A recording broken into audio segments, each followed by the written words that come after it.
Fala galera, saudações vascaínas, começando mais um vídeo aqui no canal. Eu sou o Juninho, você está no canal Machão da Gama para mais um giro de notícias, edição de domingo, dia 3 de agosto, que inclusive 3 de agosto é meu aniversário, tá? O Vasco infelizmente não me deu presente, aliás, até deu, né? Mais uma derrota de presente de aniversário.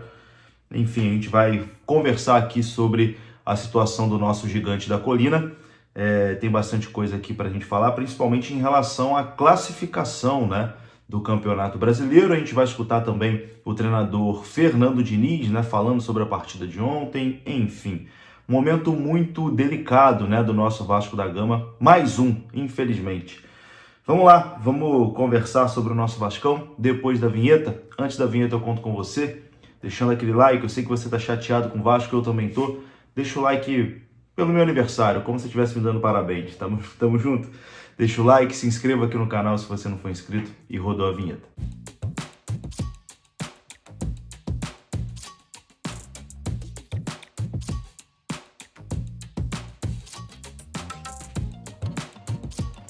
Meu amigo vascaíno, se liga nesse papo aqui. O que você faria se seu carro ou sua moto sumisse hoje? Você já parou para pensar nisso? Aqui no Rio de Janeiro, infelizmente, todos os dias a gente está sujeito a passar por isso, né? Um roubo, um furto e de uma hora para outra a gente perde o nosso veículo. Além disso, tem aqueles imprevistos, né, do dia a dia. O carro quebrou, furou o pneu, vai precisar de um reboque. E aí, o que você faz? E é por isso que eu afirmo para você: não dá para andar por aí sem proteção veicular. E a Allianz Brasil está salvando todo mundo aqui no Rio de Janeiro e Brasil afora também. Proteção contra roubo e furto, reboque e assistência 24 horas por dia, até mesmo na estrada, atendimento pelo aplicativo sem depender de ninguém, não tem análise de perfil e, além de tudo, tem um clube de benefícios com farmácia, mercado, oficinas, enfim. Com a Allianz Brasil você fica protegido de uma forma rápida, simples e sem burocracia. Então, se você ainda não tem uma proteção para o seu carro ou para a sua moto, você está dando mole, mas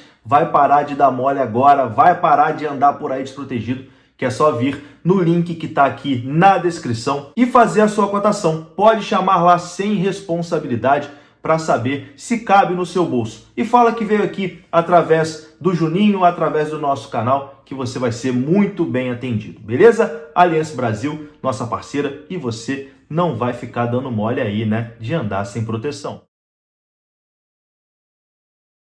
Bora lá então, meus amigos, começando aqui mais um vídeo.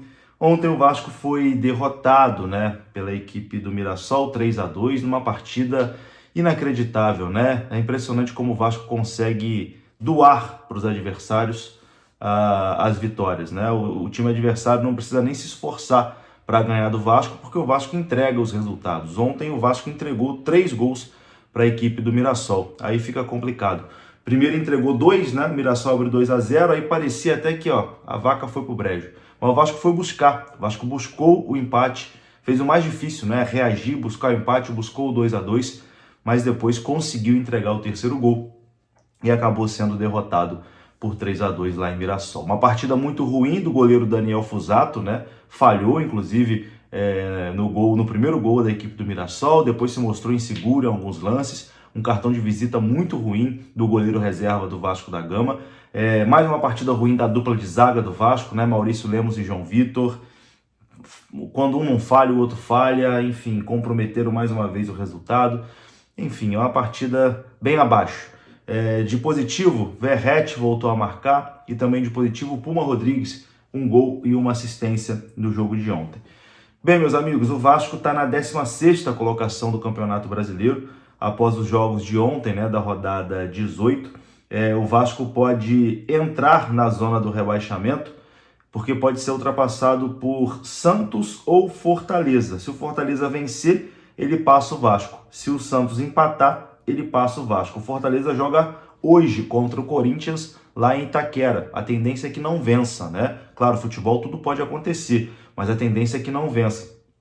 E a equipe do Santos joga amanhã no Morumbi contra o Juventude. Aí a tendência é de uma vitória, né? O Santos deve vencer a equipe do Juventude. Então é bem provável que o Vasco termine essa rodada de número 18 dentro da zona do rebaixamento.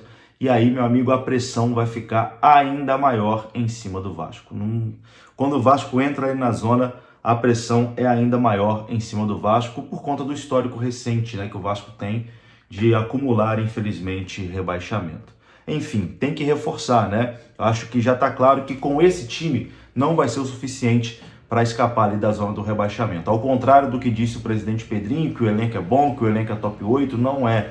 O elenco é muito fraco, o elenco do Vasco é muito fraco e não é o suficiente para escapar do rebaixamento no Campeonato Brasileiro. Tem que atacar a janela, tem que reforçar, tem que trazer contratação, senão a situação vai ficar bastante difícil, praticamente irreversível. Vamos ouvir aqui o treinador do Vasco, né, Fernando Diniz, que concedeu entrevista coletiva ontem após a derrota contra a equipe do Mirassol. Confira o que disse o Diniz. Bom, o jogo não teve nenhuma surpresa, foi um jogo equilibrado. Talvez o resultado de empate fosse até o mais justo pelo que aconteceu no jogo. E a gente acabou falhando mais do que deveria e o Mirassol soube aproveitar e acabou ganhando o jogo. Boa noite, Matheus, da TV Globo. Durante o jogo eu estive muito irritado com os erros defensivos, principalmente, que acabaram cedendo os gols ao Mirassol e em alguns momentos com tomadas de decisões também do Lodge, depois que ele entrou. Na sua opinião, assim, tendo essa noção de que teria a janela de transferência aberta até o final do mês, agora, no começo de setembro, você entende que o Vasco precisaria de contratações na zaga, precisaria de reforços? De contratação, a gente vai falar internamente.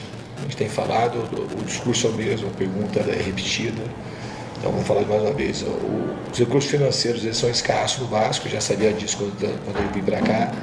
E a gente está procurando um outro jogador na janela. Mas a gente tem que melhorar aquilo que tem aqui dentro. O Vasco tem um bom elenco e a gente tem que seguir melhorando. Hoje a gente falou os gols que a gente tomou 3 gols muito evitáveis. Os 3 gols.